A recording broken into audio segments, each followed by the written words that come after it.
What's up guys, Spin Firearms here, and today we have another awesome video on handguns chambered in 357 SIG. Now I know you see 40 Shield there.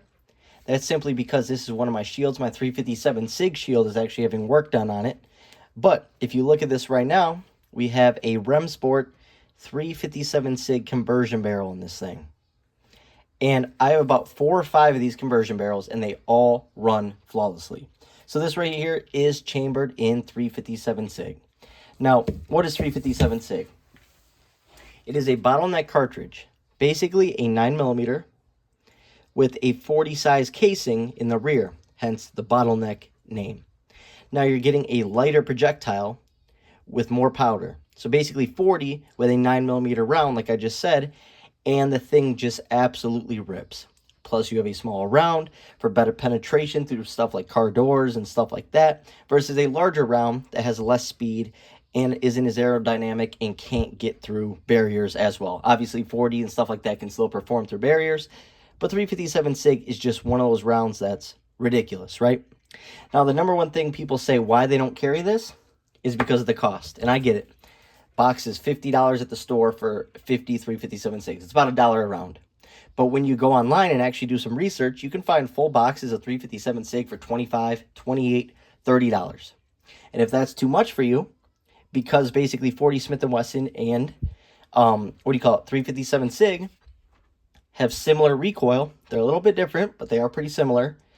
Get a Glock 27. Train with it in 40 to save money.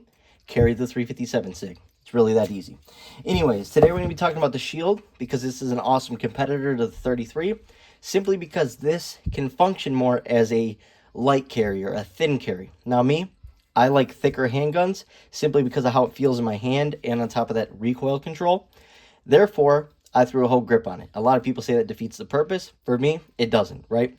On top of that, Hogue grips help you handle recoil as well. It absorbs some of that recoil. So that's actually pretty nice. But if you looked at it, this would be extremely thin, and I'll talk about the dimensions in a second compared to the Glock 33.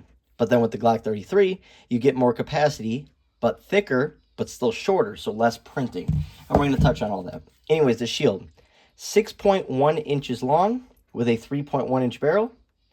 It's 4.6 inches high with the flush mag, 0.95 inches, so less than an inch in width, obviously without the whole grip. And this weighs in around 20.8 to 21 ounces. I couldn't find the actual weight for the 40 Shield or with this conversion barrel, right? So let's just say 21 ounces.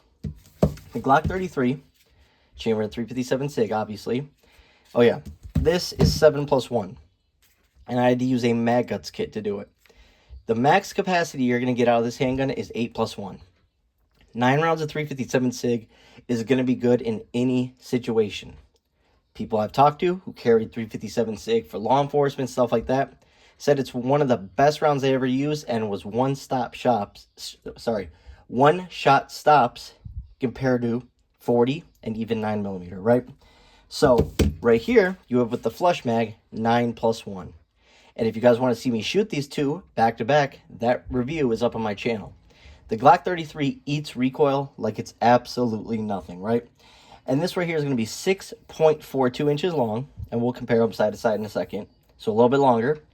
Height is a ridiculous 4.21 inches, one of the shortest handguns out there, especially with capacity.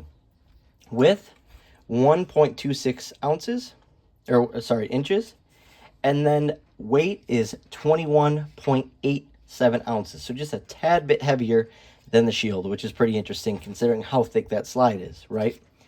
Now side to side, let's check that out. 9+1 on the right, 7+1 on the left. But if you struggle with concealing thick handguns, the Shield's your answer. If you struggle with concealing longer handguns, the Glock's your answer. But if you also get base plates for it, like the OEM base plate, you can get 10+1 out of this. That would be roughly the same exact length as the Shield, right? Then we'll go up top. Just a little bit longer, a little bit thicker for the Glock, right? Now, my Shield, I do have an Apex trigger in it. Never had a single malfunction in my life with an Apex, and let me just show you this. It is the best aftermarket trigger setup I've ever shot. This is better than the Apex trigger, and someone actually asked me that. than the Shield Plus trigger. This Apex trigger makes this Shield better than the Shield Plus trigger, which is actually pretty crazy. Then for the Glock 33, obviously, we have a Glockish trigger, which I'm fine with. And this is a Gen 4. A little bit of extra over travel on that trigger pull, not the biggest deal in the world. Ergonomics-wise, honestly, I just like Glock subcompacts. They fit my hand really well, especially with this beaver tail. It really helps with the recoil control and just overall feel of the handgun. Like I said, I like thicker handguns, so I added that back strap. Feels really good. Shootability. Go watch the video I have online. Just type in, spin firearms, 357 SIG, Shield, or something like that, right? The Glock eats the recoil like it's nothing, whereas the Shield with this trigger is pretty dang fast. So in terms of what do I like better, obviously I like the Glock 33. And on top of that, you can get larger mags from the Glock 32 and other handguns like that, right?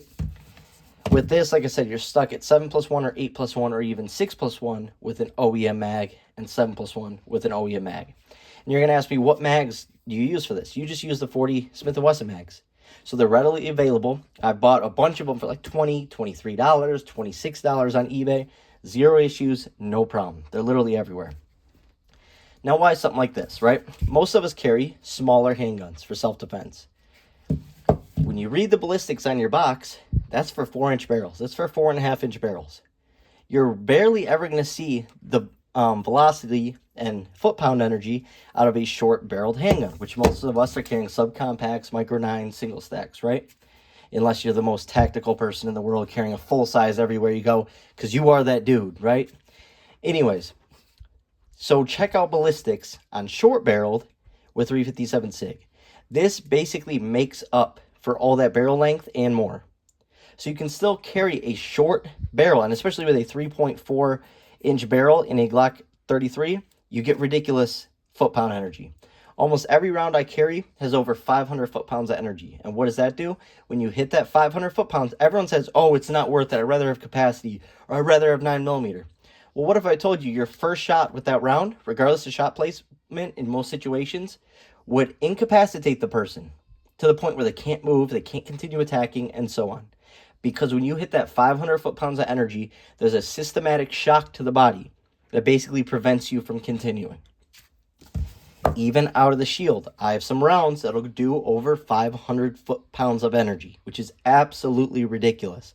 Once again, 3 shots and I know someone, I always tell this story because it's a great reference. A cop in my city, during that whole entire situation where my city burned, right? Obviously, I don't live in that city, but in my state, a cop friend of ours was stabbed many times. It was brutal. She had to hit the guy with 8 rounds of 40. 8 rounds of 40 from a Glock 27, her backup. Her main Glock was out of the fight. It was either a Glock 22 or Glock 23, I forget. But her Glock 27, chambered in 40, using gold dots, 8 rounds to stop the guy.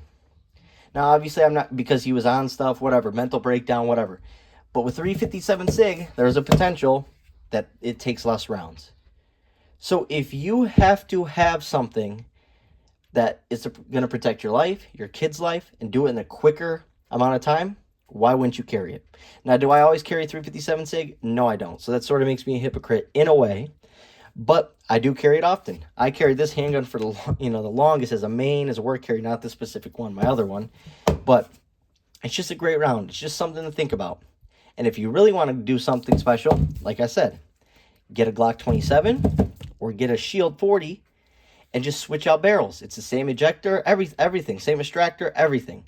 So all you got to do is change out that barrel, and you can train with 40 and then carry 357 SIG. All you got to do is change the barrel once you leave the range. It's very simple. I do it. The recoil is not that different. I hate to say it. People are going to be dramatic. Just don't listen to them. I really do this, guys. And then one last thing I'll leave you with. Single stack, right? Dumb. Every round I carry of this in 45 GAP out of this Glock 39 has over 500 foot-pounds of energy. Now, obviously, I buy specific ammo.